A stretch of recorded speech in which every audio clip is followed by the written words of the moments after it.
Second है missing person, इसके हवाले से फंड गवर्नमेंट का क्या स्टांस है? और थर्ड जो एपेक्स कमेटी हुई थी लास्ट, उसमें सूबाई हुकूमत से जो वादे किए गए थे उसको पूरा नहीं किया गया, इस पर थोड़ा सा। देखिए, पहली बात यह है कि लॉ एंड ऑर्डर जो इस वक्त बलूचिस्तान की सूरत हाल है, इसके दो वजूहात हैं। एक तो यह है कि 2017-18 में हमने लॉ एंड ऑर्डर का मसला हल कर दिया था, बलूचिस्तान में मुकम्मल अमन था, और जैसे मैंने अपनी तकरीर में भी कहा कि कमो बेश ऐसे ही हालात का सामना हमें 2012-13 में था, लेकिन अल्हम्दुलिल्लाह हमने उससे हल किया और बलूचिस्तान में अमन को बहाल किया। मुझे याद है कि मैं गवादर गया तो वहाँ एक जो बसों के अड्डे पर या ट्रकों के अड्डे पे एक होटल था, तो वो मुझे कहने लगा कि जनाब मैं शाम 5 बजे अपना होटल बंद करके चला जाया करता था, लेकिन अब मैं रात 10 बजे 11 बजे भी आराम से बैठ के अपना होटल चलाता हूँ। तो एक मुकम्मल अमन और लॉ एंड ऑर्डर बहाल हुआ था। जो पिछली हुकूमत है उसने नरमी की उन अनासर के साथ जो हार्ड कोर टेररिस्ट हैं और जो दहशत गर्दी के लिए बैरून ममालिक के आलाकार हैं, और जब वो नरमी बरती गई उनको दोबारा पंजे गाड़ने का मौका मिल गया। और दूसरी बात, जब से रिकोटेक का मंसूबा बलूचिस्तान का दोबारा पटड़ी पे चढ़ा है, आपने देखा है कि इन सारी चीज़ों पर फिर तेज़ी आ गई है। और जैसे पहले भी हमने जब भी बलूचिस्तान के तरक्की के मंसूबे बनाए, उन मंसूबों के रोकने के लिए दहशत गर्दी इस सूबे में की गई। गवादर कोयटा सड़क जब बन रही थी तो 43 FWO के जवान शहीद हुए। क्यों शहीद हुए वो? क्या वो सड़क बलूचिस्तान की पसमानदगी के लिए बन रही थी या तरक्की के लिए बन रही थी? अगर वो तरक्की के लिए बन रही थी तो जो लोग बलूचिस्तान के हकूक की बात करते हैं उन्हें तो खुश होना चाहिए था कि भी और सड़कें बनाए हमारे सूबे के अंदर। वो क्यों सड़कों को रोकना चाहते थे? वो क्यों उस्तादों को टारगेट करते हैं? वो क्यों मजदूरों को टारगेट करते हैं? इसलिए कि वो नहीं चाहते कि बलूचिस्तान के अंदर तरक्की हो, लोगों में शऊर आए और लोग उनके तसल्लुत से निकलें। ये लोग बलूचिस्तान के अवाम को और सूबे को पसमानदा रख कर अपना खेल खेलना चाहते हैं कि उनके तसल्लुत में रहें और उनकी सियासत चले। लेकिन इन अनासिर का खेल इंशाल्लाह आप देखेंगे, जैसे हमने पहले नाकाम किया था फिर नाकाम करेंगे। बलूचिस्तान में अमन भी बहाल होगा और बलूचिस्तान की तरक्की भी कोई नहीं रोक सकता। जहाँ तक आपने कहा कि जो वादे किए गए वो तमाम वादे पूरे होंगे। वज़ीर आला साहब आपके सामने हैं, इनसे पूछिए कि कभी बलूचिस्तान की जो डेवलपमेंट फंडिंग है उसमें इस सतह की रिलीजेस नहीं की गई जितनी इस साल की गई हैं। ये इसकी आपको गवाही देंगे, क्योंकि हमारी कमिटमेंट है, ये कोई एहसान नहीं है। हम समझते हैं ये बलूचिस्तान का हक है जिसके ऊपर हमें काम करना चाहिए। मुल्क तरक्की तब करेगा जब तमाम सूबे हम पल्ला होंगे।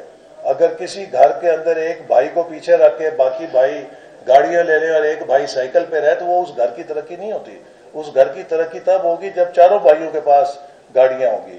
तो इसलिए हम कमिटेड हैं, और एपेक्स कमेटी के जो फैसले हुए थे उनकी रोशनी में सब कमेटीज बनी हैं। सोशियो पॉलिटिकल इकोनॉमिक डोमेन की एक कमेटी है जिसकी मैं निगरानी कर रहा हूँ, और उसमें हम बलूचिस्तान के जो डेवलपमेंट के प्रोजेक्ट्स हैं ख़ास तौर पे उन पे फोकस कर रहे हैं कि उनकी फंडिंग को इंश्योर करें और उनको जल्द अज जल्द मुकम्मल करें।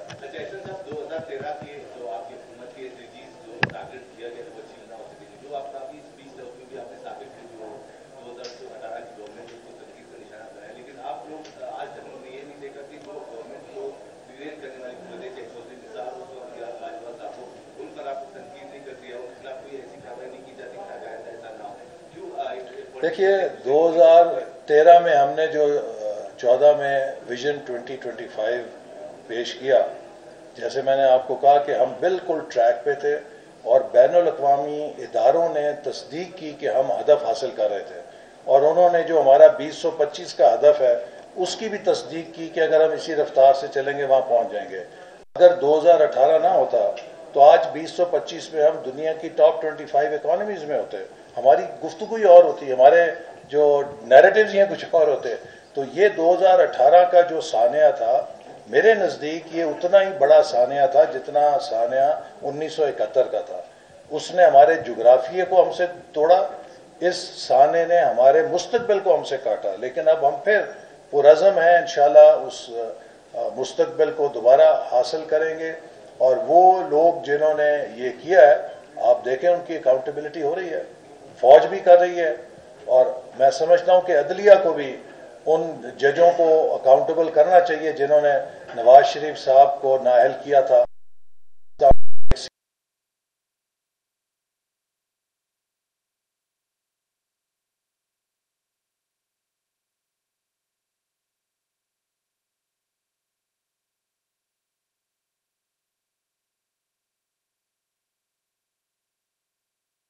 جو ہے کسی چور سے پیسے برآمد کرے اور وہ دوسرے تھانے دار کو دے کہ یہ مالکوں کو پیسے واپس کر دو, لیکن وہ تھانے دار مالکوں کو دینے کی بجائے واپس اسی چور کو دے دے جس سے وہ پیسہ برآمد ہوا ہے, آپ اسے صادق اور امین کہیں گے؟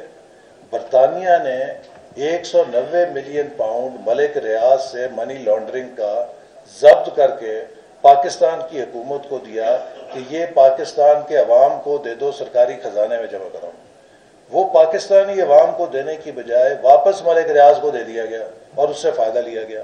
تو یہ صادق اور امین ہے یا چور اور ڈاکو ہیں؟ دوسروں کو جو چور ڈاکو, ہم سب کو چور ڈاکو کہتے تھے, حقیقت یہ پتہ چلی کہ ہم بے گناہ نکلے, عدالتوں نے ہمیں باعزت بری کیا اور خود موصوف نے 60 ارب روپے کا یا 190 ملین پاؤنڈ کا پاکستان پہ ڈاکہ ڈالا. تو یہ اب محاسبہ ان کا بھی ہو رہا ہے, وہ بھی عدالت کا. آج وہ سیاسی قیدی نہیں ہے, عمران خان سیاسی قیدی نہیں ہے, وہ ایک مجرم ہے جس نے 60 ارب روپے کا ڈاکہ ڈالا ہے. اور میں پی ٹی آئی والوں سے بھی کہتا ہوں کہ آپ تو سب بڑے کرپشن کے خلاف نکلے تھے, جی ہم کرپشن کے خلاف ہیں, کرپشن کے خلاف ہیں. آپ کے لیڈر کی کرپشن دن دہاڑے پکڑی گئی ہے, دنیا کی شفاف ترین ڈکیتی ہے کہ جس کا پورا ریکارڈ موجود ہے. آپ کو تو اپنے لیڈر کا گریبان پکڑنا چاہیے کہ ہمیں دوسروں کو چور ڈاکو کہلواتے تھے, تم تو خود چور ڈاکو کیوں بن گئے؟ یہ پی ٹی آئی کا فرض ہے کہ اس کی رہائی کے لیے جلوس نہ نکالے, اپنے لیڈر کا محاسبہ کرے کہ ہمیں بیوقوف کیوں بنایا, ہمیں دھوکہ کیوں کیا ہمارے ساتھ, ہمیں کرپشن کے خلاف لگا کے تو خود اتنی بڑی کرپشن کر ڈالی. لاسٹ کوشچن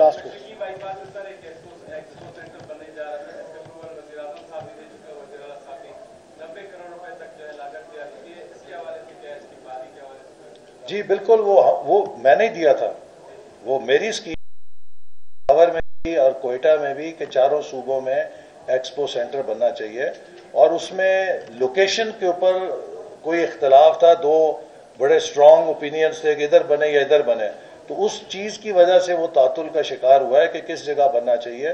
ورنہ ہماری طرف سے تو کوئی کمی نہیں. جیسے میں نے آپ سے کہا کہ یہ میرا اپنا انیشیٹو تھا, ہم نے پچھلے دور میں ایکسپو سینٹر چاروں صوبوں میں قائم کرنے کے حوالے سے پشاور اور کوئٹہ کے لیے فنڈنگ کی تھی, اور اب بھی اس کا اگر حل ہو کہ جہاں پہ وہ بیسٹ سوٹیبل ہے وہ فنڈنگ موجود ہے, بنے گا انشاءاللہ. Thank you.